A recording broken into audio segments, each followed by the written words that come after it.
Hey everybody, Lady Cheryl here. Thank you so much for stopping in to my YouTube channel today. In this vlog, I'm going to share with you how I finally got around to using the elevated raised garden beds that I had in an area where it wasn't getting a lot of sun during the fall. Well, we relocated them, we made some adjustments to them, and I'm going to share with you how I'm planting my tomatoes and marigolds in them. Okay, so let's go outside and get started. I come to the garden alone while the dew is still on the roses, and the voice I hear falling on my ears, the Son of God discloses,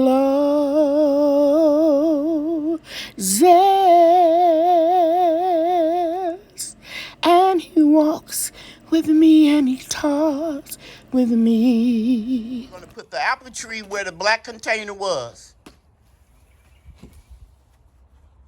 Father and son. Moving the apple tree. Okay, let's move it, David, a little bit over there to the left, because the trees should not be touching. You mean back out or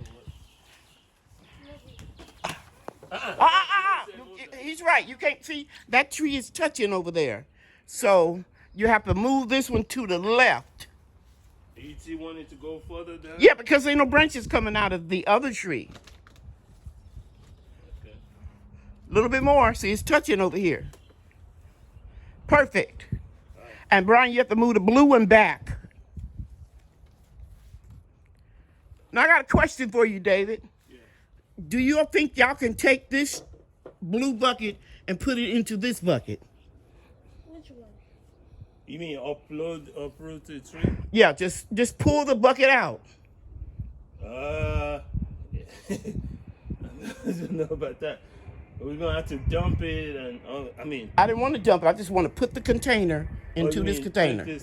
Let's see how. Okay, that can this go in the thing- compost. That can go in the compost right over there. Let's see.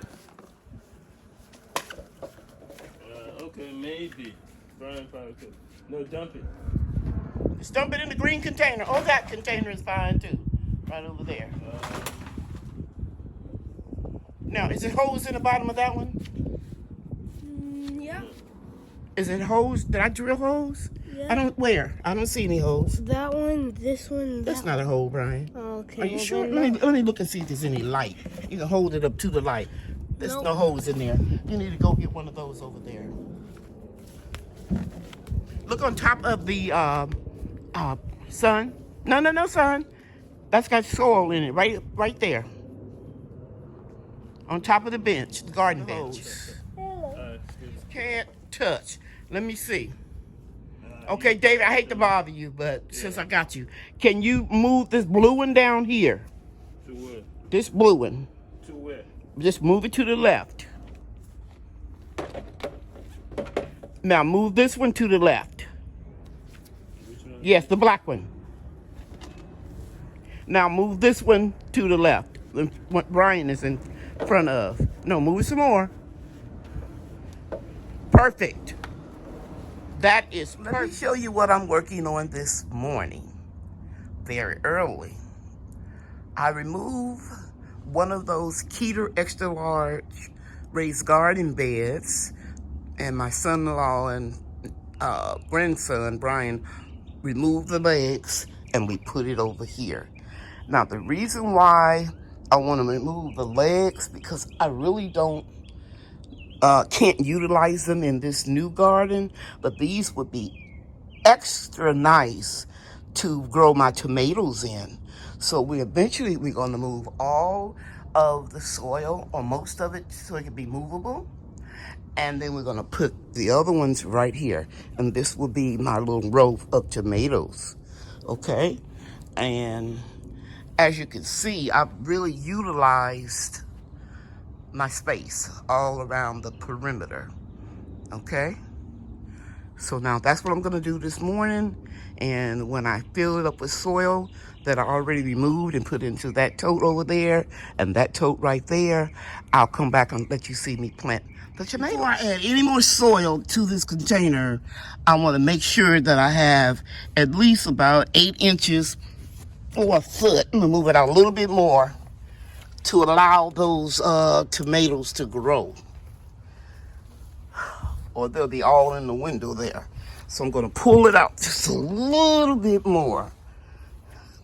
And it's bowing out right here because I overfilled it with soil. But yeah, that'll be cool.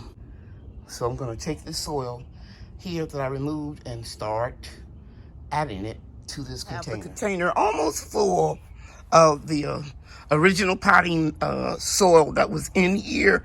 Excuse me, I'm not adding any soil amendments because I didn't even use this bed last fall because it didn't get enough sun over there. As you can see, the sun is all the way over here, but nothing in that corner.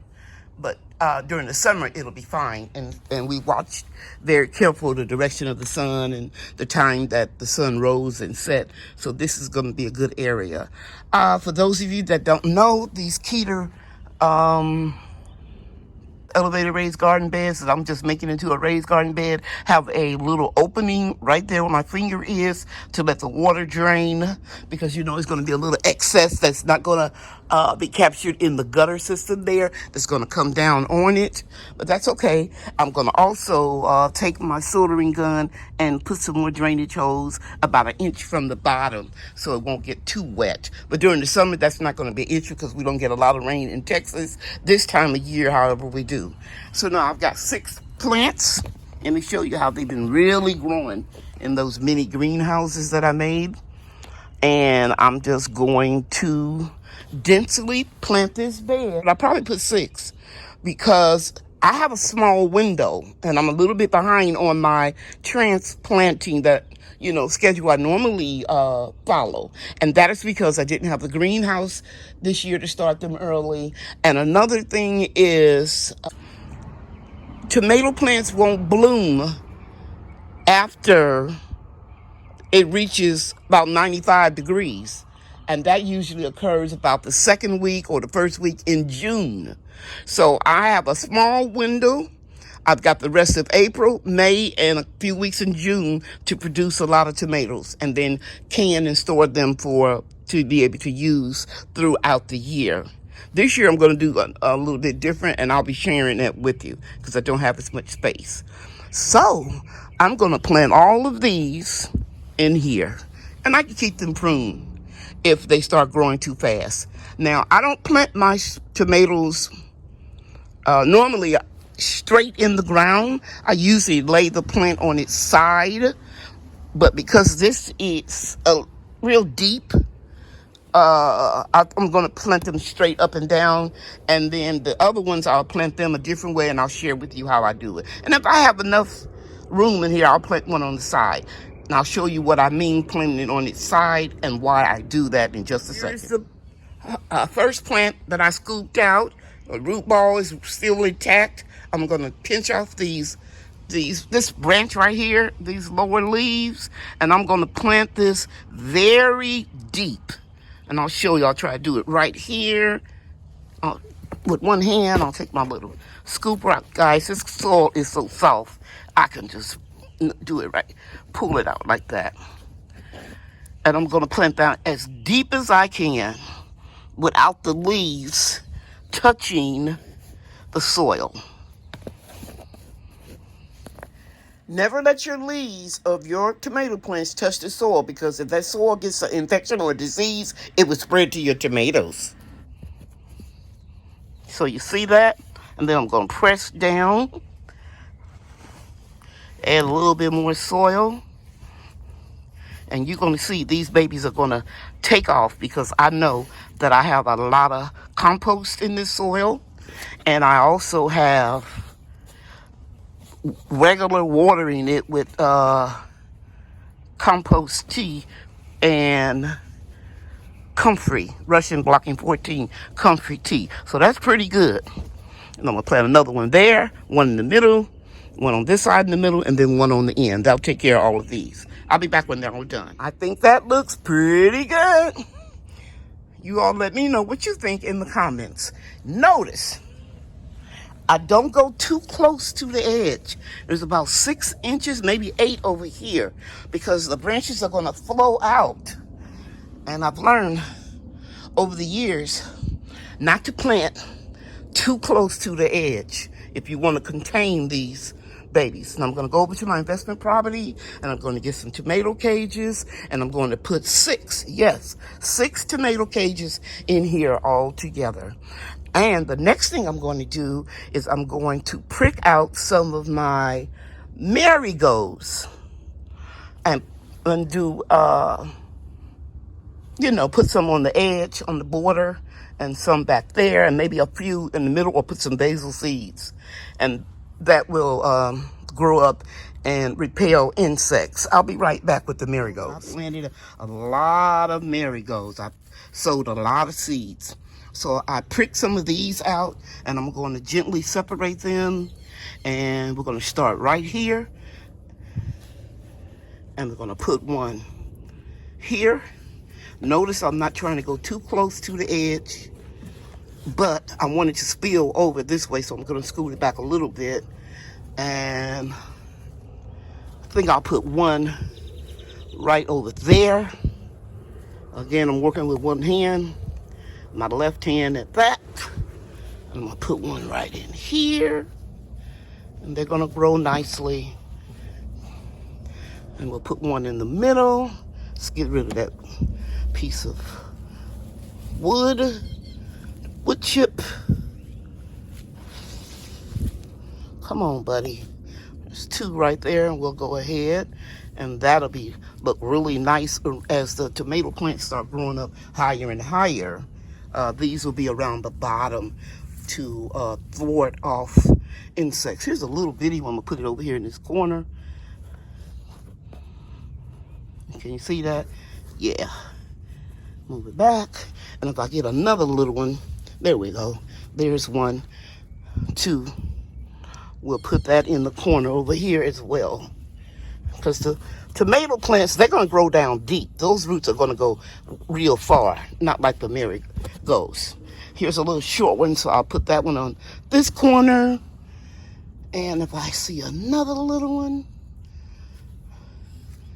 there we go. We'll put that on the corner. And now we're going to put one in the middle here. And don't worry about it. It's not going to interfere with the tomatoes growing. I promise you, if you do this, this is not an experiment. And I do a lot of experiments, but this is tried and true. This always works for me. So we're going to put one back there. If I can get it, I might have to get up. I'm sitting in my little chair out here. Yeah, that's cool. See how that's looking, guys? It's gonna be so pretty. And the marigolds are real pungent, so I'm really smelling them already because some of them are getting ready to bloom. Press down, and when I finish, I'm gonna go back and make sure all of these are pressed down in the soil, okay?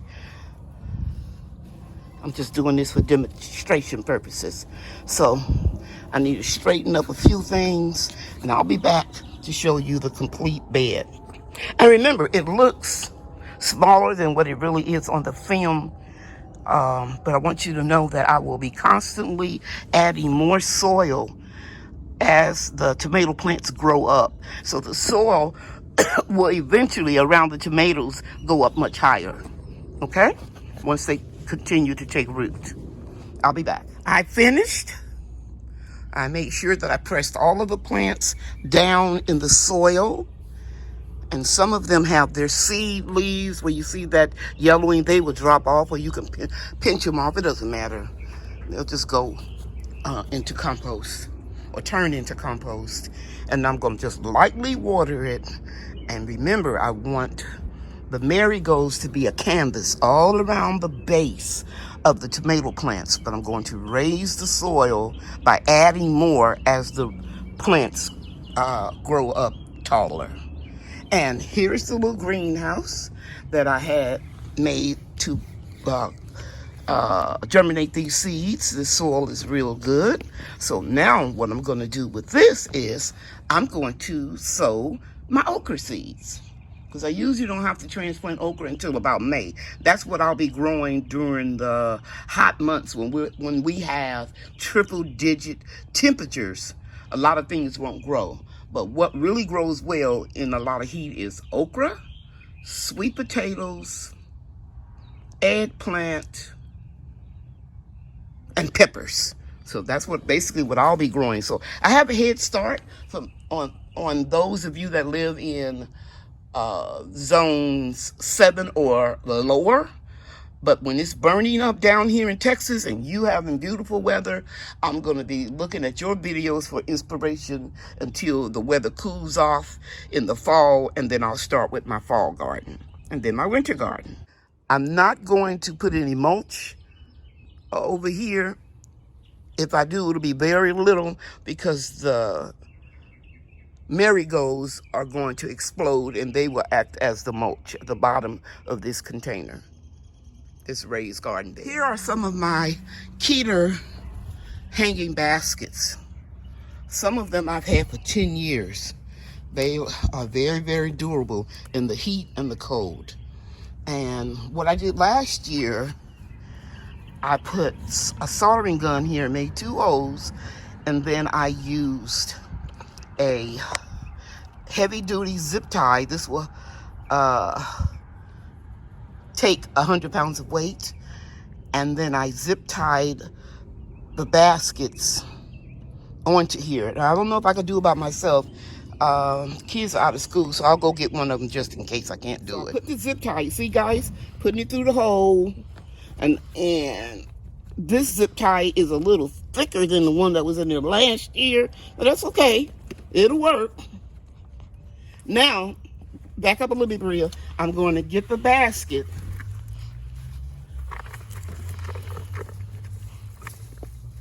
And get the chain. There we go. It's been in there all winter, so it's trying to grow some roots around it. You got it? Mm-hmm. We're just going to make sure we get the chain straight so the basket will hang. Yeah, there we go. So you see that little issue right there? Come closer. We're going to put it right in there. Now I'm going to take the zip tie. Come in close, Bria, or you're not going to be able to get it. See it? Mm-hmm. You got the zip tie right here? Yeah. Hear that crunch? Mm-hmm. There you go. Now step back and take a look at it. Put your hand, get the basket right there, sweetie. Yeah. Come back. Stand back and look. Come over here, baby, and get it straight on. Look. Right here. You're a film director. Right here. Gonna get it straight on. Yes. Now pan up. Pan up. Go up. See? So you got garlic right there. You got marigolds. And then you got some dianthus, or sweet william is the common name. And then we have some lettuce. That's botine. And we're gonna get seeds off of that. As you can see here. And we have pansies. We have rainbow cat soy right in here. And then we have lettuce and short day onions. And while I'm here, just let me show you real quick the beans that I found some space in here. You can see they're coming up. And these are looking lovely. These are striped beans. And these are Blue Lake 274, and they're bush, so they'll just sprawl out, and I won't have to bend over to harvest. Excited. Hi everybody, it's Brian here, and today I decided to join the gardening club. But you can only join the gardening club if you're a member of the Honor Society. So this is at school? So yeah, it's at school. Mm-hmm. And since I learned a lot from my grandmother, the gardener said I did an excellent job. What did I you was do? a great worker. I used a drill and some screwdrivers to screw some screws out of the garden beds, and then when I took the garden beds apart and then put them up for compost. All right. Okay, Brian. Thank you. My dad and I moved these garden beds from here to here, and we took the legs off. In my next video, I'm going to bring you part 2 of these 2 projects. Okay? Thanks for watching, everybody. Bria and I are getting this order ready so that we can ship it. And we always take pride in our orders. Right, Bria? Yes. Okay. Bye, everybody. Bye. Thanks for watching.